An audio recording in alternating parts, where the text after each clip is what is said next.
ओम श्री गुरुदेव दत्त. श्री स्वामी समर्थ. नमस्कार मित्रांनो, आपण बघत आहोत मार्तंड विजय. मार्तंड विजय म्हणजे खंडोबा यांचा विजय आणि पराक्रम सांगणारा एक पौराणिक ग्रंथ. आजचा अध्याय 9. पंचवदन शंकराकडून त्या दैत्याचे परिपत्य होणे शक्य नाही अशा शंका ऋषींना उपस्थित केली. तेव्हा शिवाने एकमुखी व 4 हात असलेले रूप धारण केले. त्यांची अंगकांती ही रक्तवर्ण असून डोळे जळजळीत निखाऱ्यासारखे चमकत होते. केस पिंजारलेले होते. त्यांच्या खांद्यावर शेषनागाचे जानवे होते. हातांमध्ये तलवार, त्रिशूळ, डमरू आणि वाडगा होता. वितळलेल्या सोन्यासारखा पिवळधमक रंग असलेले हळदीचे चूर्ण उधळलेले होते. मस्तकावर रत्नखचित मुकुट होता. त्यावर चंद्रकर शोभत होती. 3 डोळे असून गळ्यामध्ये मुंडकाच्या माळा होता. गळ्यात वासुकी सर्प होता. त्यांच्या संपूर्ण रूपाचे तेज एवढे प्रखर होते की कुणीही त्याला डोळे भरून पाहू शकत नव्हता. तो दिवस चैत्र महिन्यातील पौर्णिमेचा होता. सर्व देवते पाहून आनंदित झाले आणि हात जोडून उभे राहिले. तेव्हा शिवाने 7 कोटी गणांना आज्ञा केली की युद्धाची सिद्धता करा. मार्तंड भैरवाभोवती सिंहासारखे मोठमोठे कुत्रे गोळा झाले. तेव्हा ऋषी त्यांची स्तुतिस्तोत्रे गाऊ लागले. शिवाने सर्व देवांना युद्धासाठी सज्ज होऊन निघण्याची आज्ञा केली. त्यांचा आवाज हृदयात धडकी भरवणारा व भीतीदायक होता. म्हणून त्यांना भैरव या नावाने ऋषींनी साथ घातली. त्यावर सर्व देव आपापली वाहने आणि शस्त्रास्त्रे सज्ज करून तेथे जमली.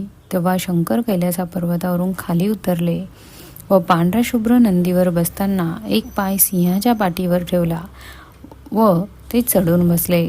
त्या सिंहाचे नाव निकुंभ असून तो सुद्धा सोबत चालू लागला. शिवाच्या डावीकडे उमा होती. मार्तंड भैरवाचे सैन्य वैभव. भैरवाच्या उजवीकडे गणपती उंदरावर आरूढ होऊन चालत होता. त्यांच्या हातात परशु आणि अंकुश होता. डाव्या बाजूने हातात शक्ती धारण केलेला असा कार्तिक स्वामी मोरावर बसून चालला होता. शिवाच्या पाठीमागे महाकाळ व चंडीश हे 2 जण चालत होती. काळा आणि रुद्र थोडा दूर होता. त्रिपुत व भुंगी पुढे नाचत होते. हातात वेताची छडी घेऊन शंकराचा आवडता गण जयनंदी तयार होता. त्याचप्रमाणे लक्ष्मी ही विष्णू गरुडावर बसून आणि सावित्रीसहित ब्रह्मदेव हंसावर बसून समोर चालत होते. गंगा आदी करून नद्या, सप्तसागर, त्याचप्रमाणे संपूर्ण नागकुळातील 9 नाग सैन्यासोबत मिरवत होते. हजारांच्या संख्येने मातृका आपापल्या वाहनांवर बसून गर्जना करत येत होत्या. अशा प्रकारे सर्व सैन्य कैलास पर्वत उतरून एका मोठ्या मैदानात येऊन दाखल झाले. तेव्हा मुख्य सेनापती कार्तिक स्वामी याने शंकरावर एकवार सर्व सैन्याची पाहणी करण्याची विनंती केली. शिवाने होकार देताच सेनापतीने ते कवच आयुधे धारण केलेले सैन्य दाखवायला आरंभ केला आणि सांगू लागले, देव मार्तंडा, निळ्या रंगाची चिलखते अंगावर असणारे व शक्ती हातात घेतलेले सैनिक माझे. नंतर मोठमोठ्या हत्तीवर बसलेले व पिंपळाच्या पानासारखे मुकुट धारण केलेले व हातात वज्र घेऊन बृहस्पतीच्या इशाराप्रमाणे चाललेली सेना इंद्राची आहे. त्याच्या डावीकडे सशस्त्र सैनिक मेंढ्यावर बसून हत्यारे घेऊन आहेत. ते अग्निदेवाचे आहे. दक्षिणेकडे यमराज सैन्यासह उभा आहे. त्यांचे सैनिक रेड्यावर हातात दंड घेऊन बसले आहेत. त्यांच्या डावीकडे 11 विकराळ स्वरूपाचे व क्रूर असे राक्षसांचे सैन्य आहे. ते आहे नैऋतीचे. पश्चिमेकडे वरुणाची सेना सज्ज होऊन उभी आहे. तर वायव्य दिशेला वायूचे गण आज्ञेची वाट पाहत आहेत. उत्तरेकडे तुमचा मित्र व यक्षाचा राजा कुबेर आपले सैन्य घेऊन आलेला आहे. ते सर्व आपल्या पालख्यांमध्ये बसलेले आहेत. हत्तीची मस्तके असणारे जे सैनिक आहेत ते वीर गणपतीचे आहेत आणि सोन्याचे दंड घेतलेले सैन्य चंद्राचे असून 7 मुखांच्या घोड्यावर बसलेले सैन्य हे सूर्याचे आहे. कमंडलू घेतलेले ब्रह्मदंड धारण करणारे सैनिक ब्रह्मदेवाचे, तर शंखचक्र घेतलेले निळ्या रंगाचे जे सैनिक आहेत ते विष्णूचे आहेत. ज्यांच्या अंगावर हत्तीचे कातडे आहेत व हातात शूळ आहे ते गण तुझे आहेत. असे कार्तिकेचे वचन ऐकून मार्तंड भैरवाने सर्वांना कूच करण्याची आज्ञा दिली. तेव्हा ऋषींनी हात जोडून विनंती केली की प्रथम त्यांच्या आश्रमात भेट घेऊन नंतर दैत्यांवर चाल करून जावे. ती विनंती मान्य करून शिवाने पुष्पक विमान आणले आणि तो सैन्यासह त्यात बसून निघाला.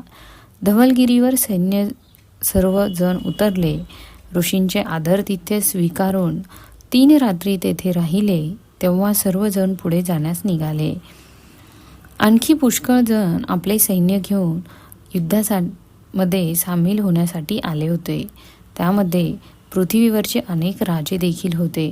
भूतांच्या व प्रेतांच्या समुदायासह वेताळ आले.